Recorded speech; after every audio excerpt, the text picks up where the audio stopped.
वंदे मातरम कर्मचारी साथियों, जैसे कि आपको पता है मॉडिफाइड एश्योर्ड कैरियर प्रोग्रेशन यानी एमएससीपी के संबंध में अधिकांश जो भी साथी है वो जानना चाहते हैं और इसके संबंध में काफ़ी अलग अलग तरह के जो आदेश आ रहे हैं, लेकिन सभी को इंतजार था कि शिक्षा विभाग की तरफ से ऑथेंटिक आदेश आए ताकि इसके संबंध में जो भी कार्रवाई है वो की जा सके। तो आज मैं आपको बताऊंगा कि कार्यालय निदेशक माध्यमिक शिक्षा बीकानेर की तरफ से एक महत्वपूर्ण जो आदेश जारी हुआ है एमएससीपी के संबंध में वो क्या है, और इसमें भी एक जो एफएक्यू का हवाला दिया हुआ है कि इससे संबंधित किस तरीके से इनको प्रभावी हो गए या किस तरीके से आदेश लागू किए जाएंगे, उसके संबंध में भी इस वीडियो में विस्तार से बात करेंगे। तो सबसे पहले मैं आपको बता दूं कि ये जो आदेश है माध्यमिक शिक्षा निदेशालय बीकानेर का, ये समस्त संयुक्त निदेशक स्कूल शिक्षा और समस्त जिला शिक्षा अधिकारी मुख्यालय इनको संबोधित करते हुए किया गया, और जिसका विषय है कि modified assured career progression MSCP हेतु जारी अधिसूचना के क्रम में, और जिसका प्रसंग है कि वित्त विभाग के द्वारा जो भी अधिसूचना जारी की गई थी 6/10/2023 को, और इसके संबंध में जो एफएक्यू 5/12/2023 को अभी दिन पहले ही जारी किए गए हैं उसके संबंध में है। और इसमें लिखा हुआ है कि उपयुक्त विषयांतर्गत प्रासंगिक पत्रानुसार वित्त विभाग राजस्थान जयपुर द्वारा राजस्थान सिविल सर्विसेज रिवाइज पे फिफ्थ अमेंडमेंट रूल्स 2023 जारी किए गए, जिसके तहत पुनरीक्षित वेतनमान 2017 के नियम 14 को प्रतिस्थापित किया गया। यानी जो नियम 14 था उसको चेंज करके उसको प्रतिस्थापित करके मॉडिफाइड एश्योर्ड कैरियर प्रोग्रेशन यानी एमएससीबी स्कीम लागू की गई है, और जो कि 1/4/2023 यानी 1 अप्रैल 2023 से प्रभावी है। इस संबंध में वित्त विभाग द्वारा 5/12 को modified assured career progression schemes योजना से संबंधित एफएक्यू जारी किए गए हैं। एफएक्यू यानी फ्रीक्वेंटली आस्क्ड क्वेश्चंस, यानी जो अधिकांश क्वेरीज है वो उसमें क्लियर हो जाएगी, तो वो इसकी प्रति भी यहाँ संलग्न की हुई है। अतः निर्देशित किया जाता है कि उक्त अधिसूचना और इस संबंध में जारी एफएक्यू के आधार पर पालना करना सुनिश्चित करावें। ये जो वित्तीय सलाहकार माध्यमिक शिक्षा की तरफ से, और यहाँ से आप देखेंगे तो ये डिजिटली साइन और 7/12/2023 यानी 7 तारीख 12 महीने दिसंबर में, यानी कुछ दिन पहले ये आदेश जारी किया गया। तो इस संबंध में क्या आदेश है और एफएक्यू को मैं आपको विस्तार से बताने का प्रयास करूंगा। तो ये जो नोटिफिकेशन है वो आपको मैंने पहले पिछले वीडियो में बताया हुआ है कि 6 अक्टूबर का नोटिफिकेशन है, और जिसमें ये लिखा हुआ है कि जो रूल 14 था उसको चेंज किया, सब्सटीट्यूट किया गया 14 के अलग से, जिसका नाम दिया गया scheme of modified assured career progression यानी एमएससीपी। यानी जो पुराना रूल था उसकी जगह ये नया एमएससीपी का रूल लागू किया गया। अब इसके संबंध में जैसे जो भी साथी first second third financial upgradation यानी जो एसीपी है उनको लाभ मिल रहा है, अगर वो उनको एमएससीपी के अनुसार लाभ मिल रहा है जब तो कोई समस्या नहीं है, लेकिन उनको अगर कम मिल रहा है वित्तीय लाभ तो उनको इसके तहत है वो लाभ मिलेगा। अब किस तरीके से किसका निर्धारण होगा, तो इसके संबंध में ये तो काफ़ी एक उदाहरण भी दिया हुआ है इसमें कि जैसे मान लो कोई व्यक्ति है जो L13 में अभी है और जिसकी मान लो 27 साल की सेवा हो चुकी है, थर्ड एसीपी लग चुकी है और L13 में है, तो नए आदेश के अनुसार अब जैसे L13 में वर्तमान में जैसे 58,000 पे है उसका मूल वेतन, तो एमएससीपी में जी एसीपी के द्वारा अगर उसको 58,000 मिल रहे हैं तो एमएससीपी के द्वारा उसको L14 स्वीकृत किया जाएगा L13 की जगह, यानी सेल है वो L14 हो जाएगी, और जिसमें 58,000 की जगह 59,500 पे इसका फिटमेंट किया जाएगा। उस तरह से मान लो जैसे 59,700 है तो उसका अगला जो भी है वो अगली यानी L13 की जगह L14 इनको मिलेगा, तो निश्चित रूप से इनको वित्तीय लाभ होगा। और ये उन लोगों को होगा जिनको अभी जैसे एमएससीपी के द्वारा 14 का लाभ नहीं मिला, अभी जैसे एसीपी के द्वारा 13 का लाभ मिल रहा है। इसके संबंध में आगे विस्तार से अपन चर्चा करेंगे। तो ये पूरा जो आदेश था ये मैंने पिछले वीडियो में विस्तार से बताया हुआ है कि जैसे पे लेवल 1 है एमएससीपी में, इसको पे लेवल 2 का फायदा मिलेगा।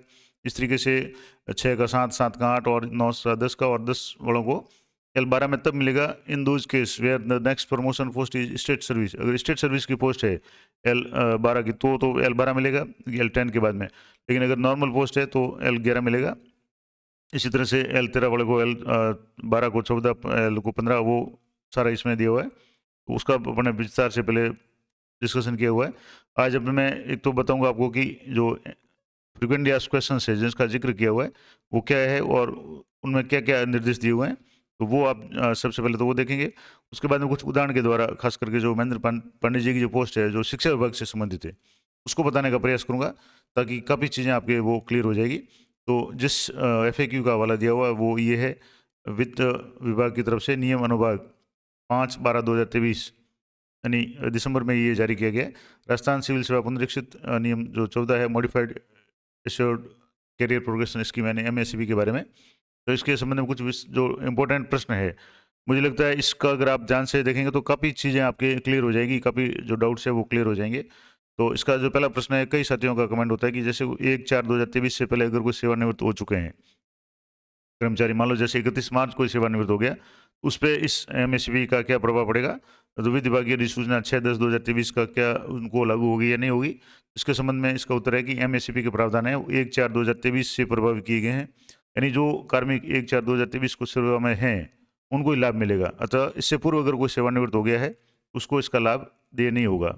दूसरा, क्या दिनांक 1/4/2023 से पहले स्वीकृत एसीपी की तिथि से काल्पनिक रूप से एमएसपी का वेतन निर्धारण किया जाएगा और दिनांक 1/4/2023 से इसका नकद लाभ देय होगा? तो जैसा कि इसमें लिखा हुआ है कि एमएसपी योजना है वो 1/4/2023 से लागू की गई है, अतः इससे पूर्व की अवधि में काल्पनिक रूप से वेतन निर्धारण नहीं किया जाएगा। एमएसपी के तहत दिनांक 1/4/2023 को नियमानुसार पे लेवल में वेतन का निर्धारण पुनर्निर्धारण है वो नियम 14(2) के भाग 3 के अनुसार जो भी प्रावधान है 1/4/2023 को किया जाएगा। यानी उसका पहले का जो भी है वो भी कोई लाभ नहीं मिलेगा। अगला है, कई साथियों के कमेंट थे कि इसका विकल्प सभी के लिए जरूरी है या नहीं है, देना है या नहीं देना है।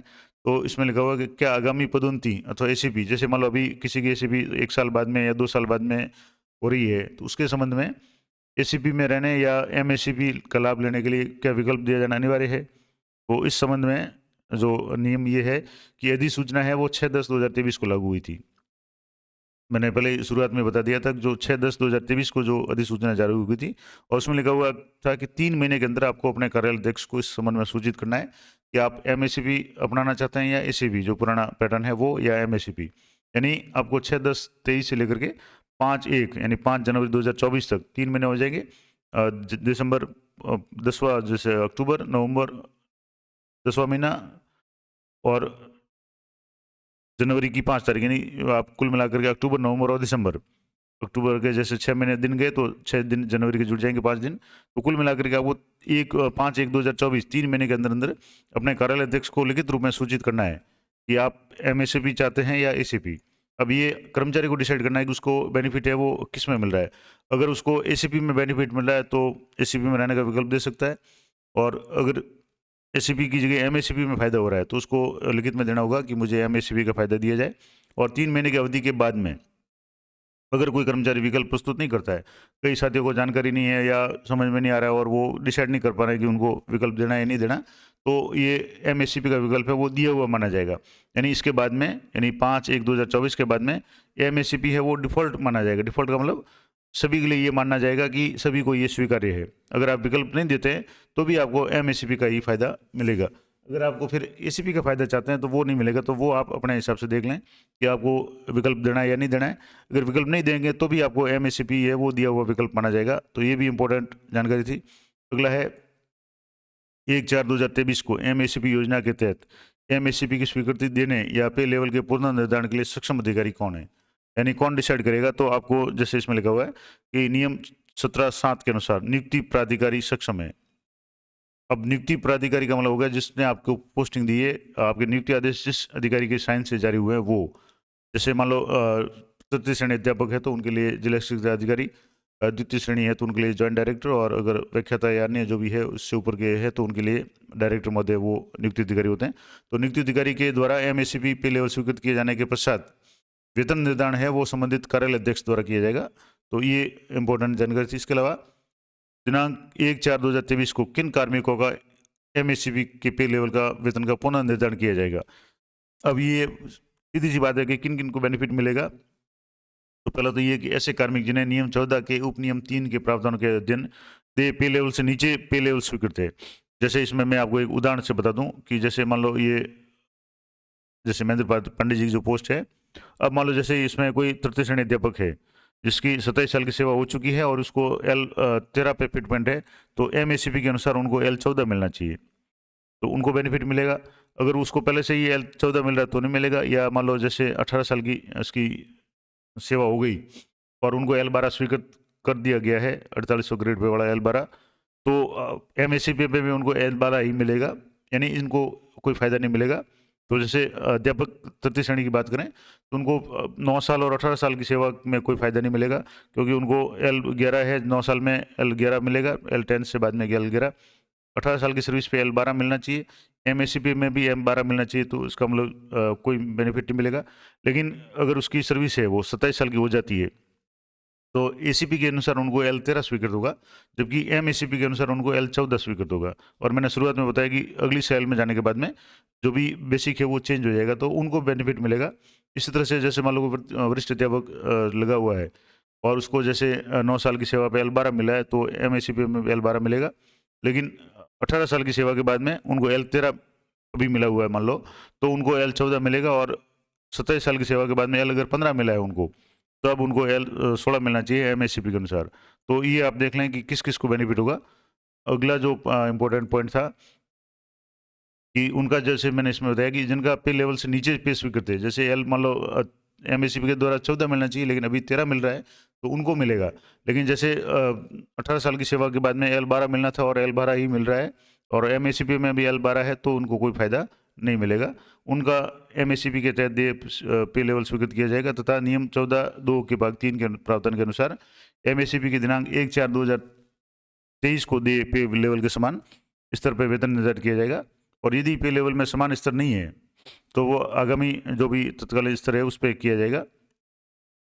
अगला इंपॉर्टेंट पॉइंट है कि यदि किसी कार्मिक की पदोन्नति एवं आगामी एमएससीपी दोनों 1/4/2023 को दे होती है, यानी 1/4/2023 को ही उनकी प्रमोशन भी हो रहा है और एमएससीपी भी दे हो रही है, तो वेतन निर्धारण किस प्रकार से होगा, अर्थात पहले पदोन्नति पद का वेतन पे लेवल में निर्धारित होगा या एमएससीपी के पे लेवल का निर्धारित होगा। इस संबंध में निर्देश है कि यदि किसी कार्मिक की पदोन्नति और आगामी एमएससीपी दोनों 1/4/2023 को दे है, तो प्रथमतः कार्मिक का पदोन्नति पद है उसके पे लेवल में वेतन निर्धारित किया जाएगा, यानी जिस पोस्ट पे वो प्रमोट हो रहा है उसका मिलेगा। उसके बाद में तत्पश्चात आगामी जो दे एमएससीपी के लेवल के अनुसार उसका वेतन निर्धारित किया जाएगा। अब एक बार जिक्र आता है कि सेम सर्विस या सेम कैडर का। इसमें जो मूल आदेश था, मैंने पिछले वीडियो में बताया था कि मूल आदेश में जैसे एक जिक्र किया हुआ है कि सेम अगर सर्विस में है तो बेनिफिट है वो अगले साल का मिलेगा, लेकिन अगर मान लो सेम अगली जो सर्विस है वो स्टेट लेवल की है तो 2 लेवल है वो बढ़ेगा। तो वो इसमें क्लियर किया हुआ है कि जैसे उदाहरण दिया हुआ है कि सेम सर्विस क्या होती है और सेम कैडर क्या होता है। तो सेम सर्विस या कैडर का आशय है कि कार्मिक की जिस सेवा या संवर्ग में नियुक्ति हुई है, नियमित नियुक्ति हुई है, उससे संबंधित सेवा नियमों में उल्लेखित पदोन्नति के पदों से हैं, पदोन्नति के पदों से हैं। इसको आप थोड़ा सा गौर से समझ लें। जैसे मान लो अध्यापक है, लेवल तृतीय है, उसका जो अगला पदोन्नति पद है वो लेवल द्वितीय यानी सेकंड ग्रेड है। लेवल द्वितीय की जगह सेकंड ग्रेड मान लें, वरिष्ठ अध्यापक मान लें। और अधीनस्थ सेवा में नियुक्त कर्मचारियों की अधीनस्थ सेवा के पदोन्नति पद से है। राज्य सेवा के पद पर नियुक्त जो भी कर्मचारी है उसकी राज्य सेवा में पदोन्नति पद से है। यानी मान लो जैसे अधीनस्थ है तो वो अधीनस्थ का पद है उसका सेम कैडर का माना जाएगा। लेकिन कोई कर्मचारी अधीनस्थ पद से प्रमोट होकर के राज्य सेवा में जा रहा है तो फिर वो कैडर चेंज हो जाएगा। जैसे इसमें लिखा हुआ है कि राज्य सेवा के पद पर नियुक्त कर्मचारी की राज्य सेवा में पदोन्नति पद से अधीनस्थ सेवा के पद से राज्य सेवा में, जैसे मान लो वरिष्ठ अध्यापक था जो अधीनस्थ सेवा में है लेकिन उसका प्रमोशन है वो लेक्चरर में व्याख्याता में हो जाता है, तो वो राज्य सेवा में आ जाएगा, तो वो फिर सेम सर्विस नहीं होगी। अब इसमें उदाहरण दिया हुआ है कि किसी कार्मिक की नियुक्ति कनिष्ठ लेखाकार के पद पे होती है, तो कनिष्ठ लेखाकार है वो राजस्थान अधीनस्थ सेवा का पद है, और इस सेवा का जो अगला पदोन्नति पद है वो क्रमशः सहायक लेखाधिकारी ग्रेड 2 और सहायक लेखाधिकारी ग्रेड 1 है। और आगामी और इस सेवा के जो भी कार्मिक का जो आगामी पदोन्नति पद है वो लेखाधिकारी है। तो ये नीचे वाले जो पद थे वो तो सारे अधीनस्थ थे, लेकिन लेखाधिकारी का जो पद है वो राजस्थान लेखा सेवा का पद है। तो राजस्थान लेखा सेवा का मतलब हो गया स्टेट सर्विस का। तथा कनिष्ठ लेखाकार सहायक लेखाधिकारी ग्रेड 2 और सहायक लेखाधिकारी ग्रेड 1 के पद पर में जो भी कार्यरत है उसको एमएससीपी की योजना के तहत वित्तीय उन्नयन का लाभ स्वीकृत करने हेतु लेखाधिकारी के पद का यानी राज्य सेवा का पद न होने के कारण सेम सर्विस में नहीं माना जाएगा, यानी सेम सर्विस का पद नहीं है, क्योंकि लेखाधिकारी का पद है वो स्टेट सेवा का है। तो ये जो भी विस्तार से जो वीडियो था उसमें मैंने बताया था। अगला है एसीपी के स्थान पे एमएससीपी के पे लेवल में निर्धारित वेतन किस नियम के अनुसार किया जाएगा। तो नियम जो है इसमें लिखा हुआ है कि एमएससीपी का जो भी निर्धारण है वो नियम 14(2) के भाग 3 के प्रावधान के अनुसार किया जाएगा, और पे लेवल का जो भी सेल होगा उसमें किया जाएगा। इसका उदाहरण भी मैंने अभी बताया था कि L12 और 13 का। इसके बाद में कुछ उदाहरण दिए हुए हैं जैसे कनिष्ठ अभियंता वगैरह, तो ये वीडियो काफ़ी लंबा हो जाएगा। मैं कोशिश करूँगा कि शिक्षा विभाग से संबंधित जो भी अगर कोई उदाहरण है तो वो मैं आपको बताने का प्रयास कर रहा हूँ। तो जैसे इसमें नीचे आगे दिया हुआ है, एक शिक्षा विभाग से संबंधित खास करके जो भी शिक्षक है उनके लिए ये महत्वपूर्ण है। तो मैं बता दूं, यहाँ जैसे एक उदाहरण दिया हुआ है, ये प्रश्न 23, एक कार्मिक जो कि शिक्षक थर्ड ग्रेड के पद पर नियमित रूप से 1/1/2024 को 2004 को नियुक्त हुआ था, यानी तृतीय श्रेणी अध्यापक के पद पे 1/1/2004 को नियुक्ति हुई है। मान लो जैसे वो एसटीसी किया हुआ है जिसका कोई प्रमोशन नहीं हुआ है और उसकी 18 साल की जो सेवा है वो जैसे पूरी हो गई, तो जैसे 4 के बाद में 18 यानी 2023 दिनांक 1/4/2023 से पूर्ण करके उसको द्वितीय एसीपी में L12 प्राप्त कर रहा है। तो अभी मैंने जैसे बताया था कि 18 साल की सेवा के बाद में उसको L12 मिल रहा है तृतीय श्रेणी शिक्षक को। तो अब उसके लिए 1/4/2023 को MACP द्वितीय MACP पर कौन सा पे लेवल निर्धारित होगा और किस पे लेवल पे इसका वेतन निर्धारित होगा। तो इसमें जैसे मैं आपको वो जो उदाहरण दिया था महेंद्र पांडे जी का, उसको बता दूं। जैसे 1/1/2004 को नियुक्त हुआ तृतीय श्रेणी और 18 साल की सर्विस हुई, तो इसमें जैसे तृतीय श्रेणी अध्यापक की बात करें तो ये तृतीय श्रेणी अध्यापक हो गया, 18 साल की सेवा के बाद में उसको L12 मिल रहा है। तो यहाँ भी जैसे ये जो MACP का जो पे मैट्रिक्स है, यहाँ जैसे तृतीय श्रेणी शिक्षक 18 साल की सेवा पे सेकंड ACP मिली 4800 ग्रेड पे और L12 पे है। अब इसको MACP के तहत भी जो भी जैसे ये सेकंड ग्रेड और 4800 ग्रेड पे और L12 ही मिलेगा, यानी अभी जैसे ACP में भी L12 मिल रहा है, MACP में भी L12 मिल रहा है। तो ऐसे में क्या होगा कि उक्त कार्मिक को दिनांक 1/1/2022 को द्वितीय ACP यानी जैसे 2004 के बाद में 18 साल 2022 में हो रहे हैं, तो 1/1/2022 को इसको द्वितीय ACP इसको मिल चुकी है और इसका जो लेवल है वो L12 स्वीकृत किया जा चुका है। अब दिनांक 1/4/2023 को द्वितीय MACP में उक्त पे लेवल L12 यथावत रहेगा। अतः 1/4/2023 को पे लेवल में कोई परिवर्तन नहीं होने के कारण वेतन निर्धारण यथावत रहेगा। इसमें मैंने बता दिया, जैसे ये क्लियर हो गया। मैं दोबारा बता दूं, जैसे यहाँ अध्यापक सेकंड ग्रेड मतलब जैसे थर्ड ग्रेड था, लेकिन 18 साल के बाद में उसको सेकंड ग्रेड का जो वेतन मिल गया और L12 पे उसका फिटमेंट हुआ है, तो MACP में भी L12 का ही होगा, उसको फर्क नहीं पड़ेगा। लेकिन मान लो 27 साल की सेवा हो रही है और उसको L13 ACP में मिल रहा है, तो वर्तमान में MACP में उसको L14 मिलेगा, तो यहाँ जरूर फर्क पड़ेगा। तो ये कुछ इंपॉर्टेंट थी कि विशेष रूप से शिक्षा विभाग में जो तृतीय श्रेणी अध्यापक है उनकी अगर 27 साल की सर्विस है तो उनको फायदा मिलेगा। दूसरे जो भी ग्रेड है या लेक्चरर वगैरह है उनको भी आप इस टेबल से अच्छी तरह से देख सकते हैं। इसके संबंध में मैंने पूरा विस्तार से वीडियो बनाया हुआ है। तो ये हो गया। उसके बाद में अगला उदाहरण है कि एक कार्मिक जो ग्रेड शिक्षक ग्रेड थर्ड के पद पर कार्यरत है और 1/1/1995 को नियुक्त हुआ है, यानी 95 में उसकी पोस्टिंग है और 27 साल की सेवा हुई है, लेकिन प्रमोशन एक भी नहीं हुआ है। मान लो वो BSTC यानी पात्रता की प्रमोशन की योग्यता नहीं रखता है, उसका प्रमोशन नहीं हुआ है, तो 27 साल की सेवा पूर्ण करने पर तृतीय ACP प्राप्त कर रहा है। अब तृतीय ACP आपको बताया कि L13 पे मिली होगी। अब इसमें लिखा हुआ है कि प्रथम पदोन्नति प्राप्त कर वरिष्ठ अध्यापक के पद पर कार्यरत है और 27 साल की सेवा के बाद में 1/4/2023 से पूर्व एक पदोन्नति और एक चयनित वेतनमान और एक ACP प्राप्त कर L13 प्राप्त कर रहा है, यानी इसको एक प्रमोशन हो गया। अभी जैसे थर्ड ग्रेड था सेकंड ग्रेड हो गया। उसके बाद में जैसे वरिष्ठ अध्यापक है, उसके बाद में एक प्रमोशन भी मिल गया, ACP मिल गई और L13 पे अभी है। तो उक्त कार्मिक का 1/4/2023 को तृतीय MACP पे किस लेवल पे निर्धारित किया जाएगा। तो ये जैसे द्वितीय श्रेणी अध्यापक अभी जैसे है तो उसके लिए होगा कि उक्त कार्मिक 27 साल की सेवा को पूर्ण करने पर स्वीकृत स्वीकृत ACP के स्थान पर नियम 14(3) के भाग 2 और 14(5) के प्रावधान के अनुसार दिनांक 1/4/2023 को तृतीय MACP में लेवल L13 दे होगा और नियम 14(2) के भाग 3 के अनुसार L लेवल 14 में वेतन निर्धारित किया जाएगा। सीधी सी बात है, मैंने बता दिया, पर इसे यहाँ पहले बता दिया था कि अगर 27 साल की सेवा हो चुकी है और उसको L13 स्वीकृत हुआ है तो उनको L14 होगा। यहाँ ये क्लियर है। अगला है, एक और है कि कोई कार्मिक जो वरिष्ठ अध्यापक के पद पे नियमित रूप से 1/1/2004 को नियुक्त हुआ है, यानी सेकंड ग्रेड नियुक्त हुआ है, कोई प्रमोशन नहीं हुआ है और 18 साल की सेवा दिनांक 1/4/2023 से पूर्ण कर द्वितीय ACP में पे लेवल L13 प्राप्त कर रहा है।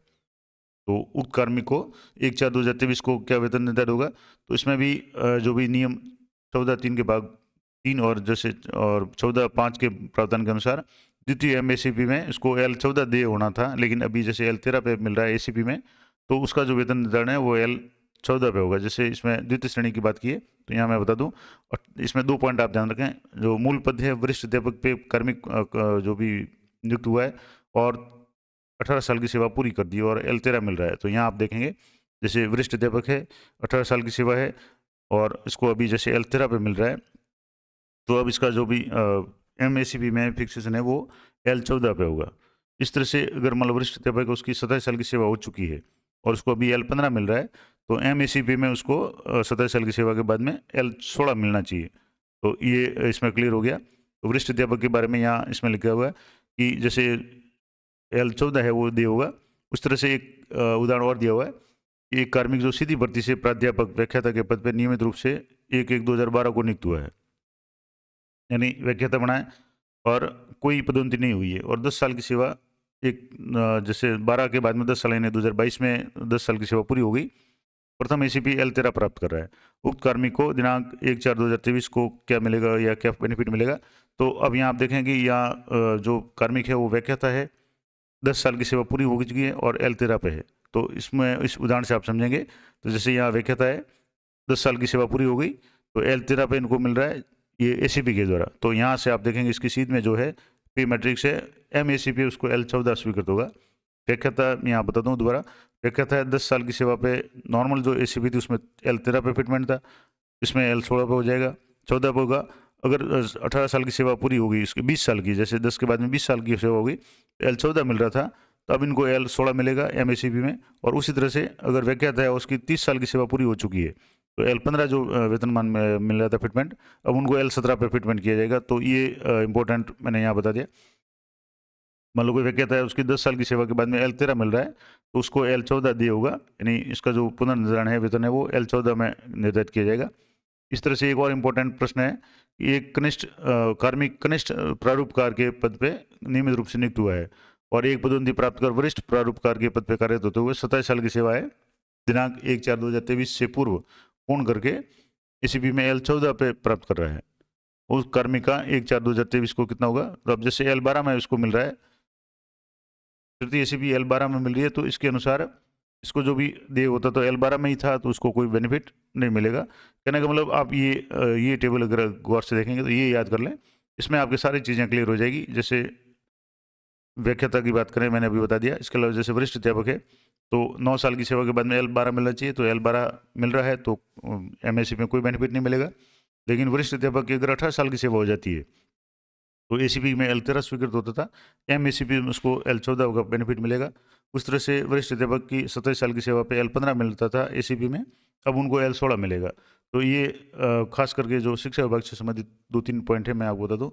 तृतीय श्रेणी अध्यापक है, L11 9 साल की सेवा में मिलना था, MACP में L11 ही मिलेगा, कोई बेनिफिट नहीं। और 18 साल की सेवा में L12 मिला है ACP में, MACP में L12 ही है, तो कोई बेनिफिट नहीं मिलेगा।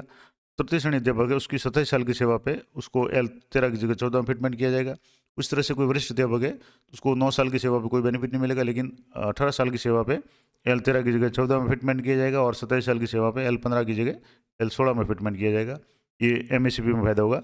उस तरह से कोई व्याख्याता है जिसकी 10 साल की सेवा पे L13 मिल रहा था, उसको L14 में फिटमेंट किया जाएगा, L14 वाले को L16 में, और L15 30 साल की सेवा हो गई है तो उसको L17 पे फिटमेंट किया जाएगा। ये MACP का फायदा है। इस तरह से जैसे प्राचार्य है, तो जिनको 10 साल की सेवा पे L17 मिल रहा था, उनको L17 ही मिलेगा, लेकिन उसकी 20 साल की सेवा पे L18 था, उसकी जगह L18 ही मिलेगा। और 30 साल की सेवा पे L19 है, तो L19 ही मिलेगा, यानी इनको कोई बेनिफिट नहीं मिलेगा। DO है, इनको भी कोई बेनिफिट नहीं मिलेगा। और उप प्राचार्य है, जैसे 10 साल की सेवा पे L15 मिल रहा था, इनको L16 मिलेगा, 20 साल की सेवा पे 16 की जगह 17, और 30 साल की सेवा पे 17 की जगह 18 मिलेगा। तो ये कुछ इंपॉर्टेंट मैंने आपको बता दिया, खास करके शिक्षा विभाग से संबंधित। तो ये पूरा मैंने डिटेल में आपको बता दिया कि MACP के संबंध में निदेशालय बीकानेर की तरफ से जो महत्वपूर्ण आदेश जारी हुए हैं और जिसमें जिस FAQ का हवाला दिया हुआ वो मैं आपको पूरा डिटेल में बता दिया, उदाहरण से समझा दिया कि किस तरीके से बेनिफिट मिलेगा। आशा करता हूँ ये जानकारी आपके लिए उपयोगी रहेगी। इस तरह की अपडेटेड जानकारी के लिए चैनल पर बने रहें, चैनल को सब्सक्राइब कर लें ताकि जब भी कोई नया वीडियो अपलोड हो तुरंत आपको नोटिफिकेशन मिल जाए। वीडियो अच्छा और उपयोगी लगे तो इसको लाइक करें, शेयर करें। मिलते हैं नेक्स्ट वीडियो में, तब तक जय हिंद, जय भारत।